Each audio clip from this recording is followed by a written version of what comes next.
லூக்கா 5ஆம் அதிகாரத்துல 2 படகு வெறுமையா இருக்குது. அதுல ஒண்ணு சீமோனுடைய பேதுருவுடைய படகா இருக்குது. இயேசு அதுல ஏறி போதகம் பண்ணினார். போதகம் பண்ணிட்டு சொல்றாரு, நீ ஆழத்துல தள்ளி கொண்டு போய் வலைய போடுனாரு. இவன் சொல்றான், ஐயரே ராமுழுதும் வலை வீசி ஒண்ணும் அகப்படவில்லை. நீங்க கேட்கலாம், நான் இத்தனை வருஷமா எனக்கு தெரிஞ்ச எல்லா முயற்சிகளையும் செஞ்சு பார்த்துட்டேன், வாய்க்கல, ஒண்ணும் இல்ல அப்படின்னு யோசிக்கனா, இவன் தோத்து போய் வந்து நிக்கிறான்.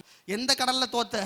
இந்த கடல்ல தான் நான் தோத்தேன். இந்த கடல்ல தான் நான் ஒண்ணு இல்லாம வந்தேன். இந்த கடல்ல தான் நான் நஷ்டப்பட்டு வந்தேன். இந்த கடல்ல தான் தலை குனிஞ்சு வந்தேன் அவன் சொன்னான். ஆண்டவர் சொன்னார், அதே கடலுக்கு போட்டை தூக்கிட்டு போ.